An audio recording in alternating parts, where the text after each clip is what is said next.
Assalamualaikum teman-teman. Selamat datang kembali di channel YouTube My Kitchen My Adventure. Hari ini aku mau bagiin ke teman-teman resep soto Banjar.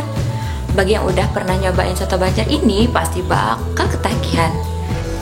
Soto Banjar ini juga enak loh dijadiin buat hidangan lebaran nanti.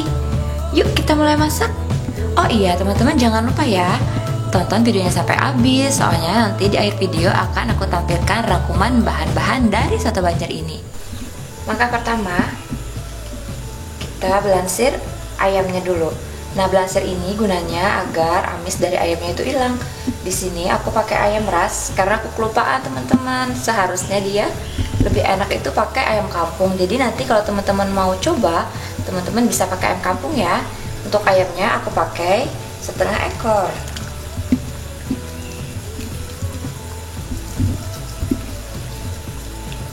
Jadi kita didihkan dulu air sampai benar-benar mendidih. Kemudian kita masukkan ayam. Ini kita diamkan sekitar kurang lebih 1 hingga 2 menit. Nah, setelah 1 sampai 2 menit, nanti dia akan muncul kayak buih-buih putih kayak gitu. Nah, itu amis-amisnya ya teman-teman. Jadi itu nanti kita buang dulu biar nanti nggak ada amisnya di kuah sotonya. Langkah selanjutnya kita haluskan bumbunya. Di sini aku pakai 14 siung bawang merah, kemudian 10 siung bawang putih. Kemudian di sini ada geganti. Nah, geganti ini khas rempah khas Banjarmasin ya teman-teman. Nah, untuk geganti ini dia kayak kulit pohon kayak gitu. Nah, jadi untuk menghaluskannya itu kita harus rebus sebentar biar nanti dia agak lunak. Soalnya nanti dia keras kalau pas kita blender. Kemudian ada merica, ada adas manis, ada kaskas. Nah, untuk kaskas ini juga dia khas dari Banjarmasin. Tapi kalau misalkan di daerah teman-teman itu nggak ada, ini bisa di skip ya teman-teman. Nah, kemudian di sini ada pala bubuk. Aku pakai pala bubuk karena kalau kepala yang utuh itu agak susah nanti di blendernya. Dan yang terakhir itu ada jahe. Jahe yang udah dimemarkan sekitar 1 ruas yang sedang. Kita haluskan semua bumbu.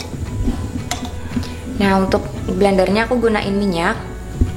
Soalnya nanti kalau misalkan kita gunain air untuk numis bumbunya ini, kita harus hilangin kandungan airnya dulu, dan itu nanti bikin lama proses pengerjaannya. Kalau bumbunya udah halus, selanjutnya kita rebus ayamnya dulu, baru nanti kita tumis bumbu halusnya. Selanjutnya kita rebus ayam yang udah kita belansir tadi.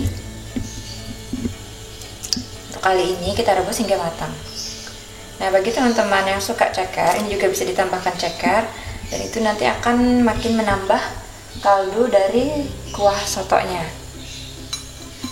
Nah, sementara kita biarkan ayamnya direbus hingga matang, kita tumis bumbu halusnya.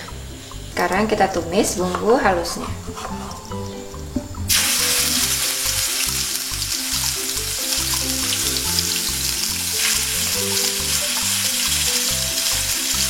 Hingga bumbunya benar-benar matang dan juga baunya itu benar-benar wangi.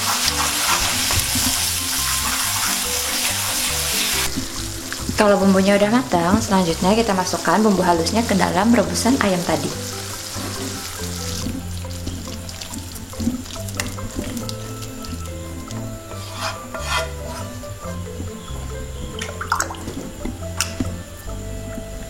Sambil menunggu ayamnya matang, kita lelehkan margarin nanti untuk menumis bahan yang lainnya.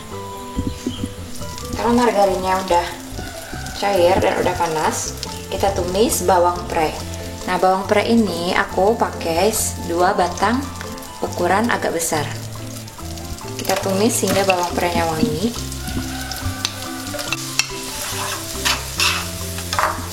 Untuk menumis juga sebenarnya bisa pakai minyak teman-teman, cuman kalau pakai margarin nanti dia akan lebih wangi dan lebih gurih. Sambil kita menunggu bawang prenya layu dan wangi, kita masukkan ini ada rempah kering. Rempah kering ini nanti kita masukkan ke dalam kuah. Di sini ada 5 buah bunga sisir.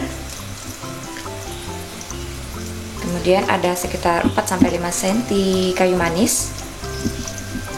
Ada setengah pala, aku pakai pala yang butiran biar nanti aromanya agak strong.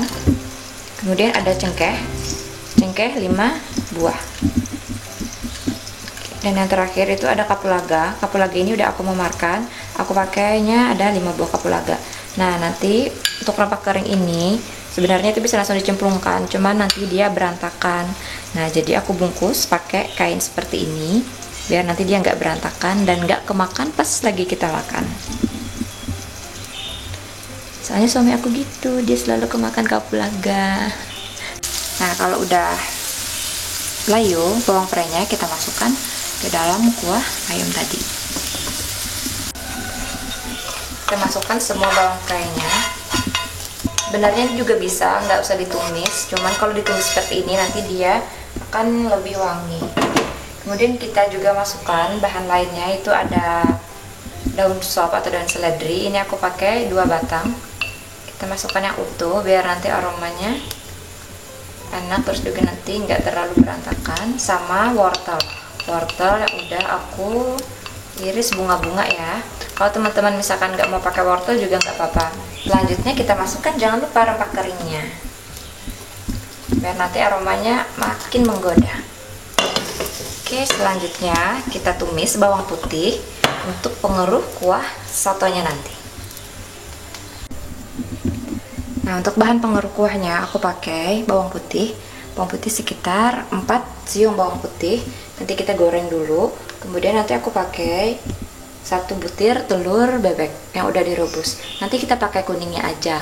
Nah, untuk putihnya itu nanti bisa buat kita sajikan nanti ya, bisa kita iris-iris. Kalau minyaknya udah panas, kita masukkan bawang putihnya.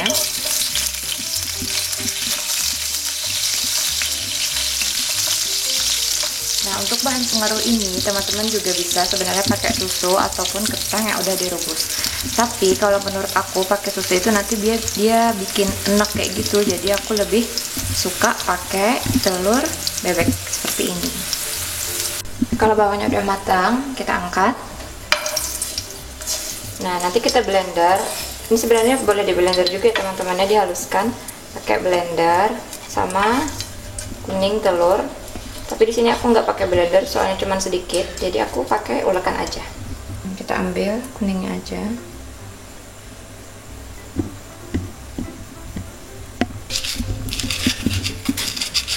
Kita ulek sampai hancur dan tercampur semuanya.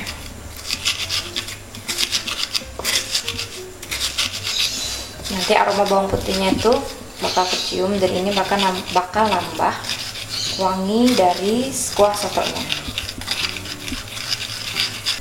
Kalau ayamnya udah matang, kuahnya juga udah mendidih gini, kita masukkan bahan pengaruhnya.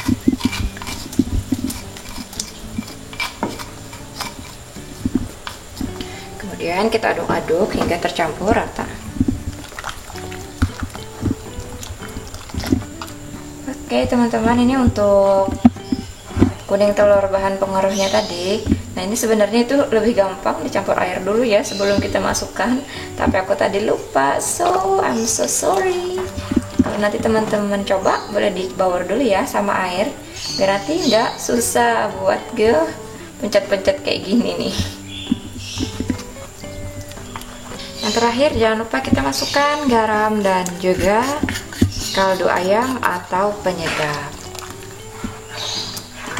Kalau udah kita aduk-aduk rata, tinggal diicip-icip. Misalkan kurang asin, ditambahin. Kalau teman-teman suka yang agak manis, boleh ditambahin gula pasir sedikit ya. Aku nggak pakai karena aku nggak suka kalau sop ini pakai, kalau soto kayak gini dia pakai gula. So aku nggak pakai gula ya. Nah, ini sudah jadi, tinggal kita hidangkan. Oke, saatnya kita menyajikan. Jadi untuk soto Banjar itu dia khasnya itu pakai ketupat. Tapi kalau misalkan teman-teman nggak ada ketupat, itu juga bisa diganti sama nasi. Bahan-bahan di sini teman-teman bisa lihat. Untuk bahan-bahan pelengkap itu ada ketupat, boleh diganti sama nasi. Kemudian ada ayam suwir secukupnya. Kemudian juga ada telur rebus. Nah, di sini aku pakai telur rebus. Aku sengaja rebusnya nggak sampai benar-benar matang, karena aku lebih suka yang masih agak-agak basah kayak gitu. Kemudian juga telur yang diiris-iris. Nah, itu juga ada jeruk purut, jeruk limau kuit ya kalau kita di Banjarmasin itu bilangnya limau kuit. Nah, itu beda sama jeruk nipis. Kemudian juga ada soun. Dan untuk taburannya nanti ada bawang goreng sama daun sop. Kalau udah kita iris seperti ini, kemudian tinggal kita masukkan soun. Kalau teman-teman suka soun ini boleh lebih banyak ya. Kemudian kita masukkan kuahnya. Tada, soto Banjar udah jadi nih. Dicoba di rumah ya teman-teman. Dijamin teman-teman bakal ketagihan. Jangan lupa nantikan video masak aku selanjutnya ya.